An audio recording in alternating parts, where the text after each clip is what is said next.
Hey, this is Chris Pepelinski here to talk about my latest review for the fifth entry in the Underworld's franchise, Underworld Blood Wars, which is about 5 years, since the release of the previous entry, Underworld Awakening, picking up sometime after the events of the fourth movie.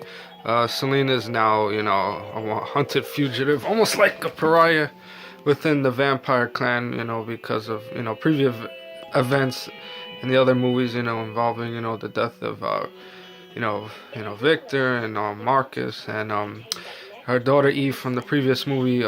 She's put into hiding as a way of protecting her daughters from both the Lycans, which are werewolves, and the vampires, which are called death dealers, as a way of protecting her daughters, since they want to use her blood as, I guess, as a way of making both clans, rather strong. I guess hybrids, as you sort of put.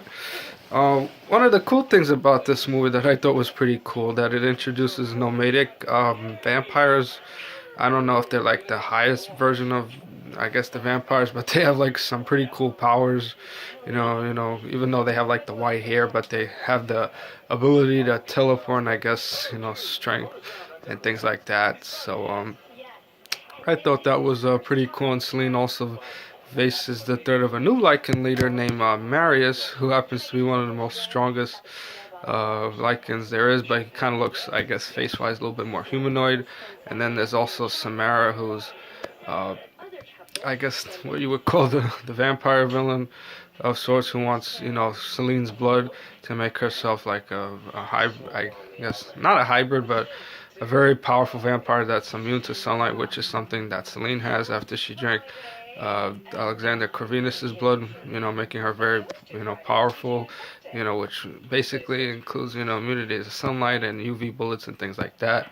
And she's also, teamed up again with David and his father Thomas, who happened to be one of her closest, allies in the movie. I would say, what I liked about it, story-wise, was better, and it had a better pacing, but I felt it was a little too short for only a movie that was like an hour and a half. And I can't believe it's like nearly 15 years since the first movie. I guess it goes to show how quick the time goes. But hopefully, they will do, I guess, one more movie, like, the Resident Evil, to finish out the franchise and give it a proper ending.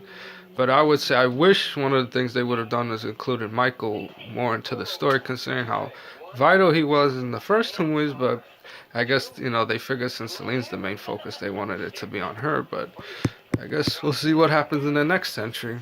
For those that watch this video, they can comment, share, like, and, I'll be back soon with more reviews. Thank you.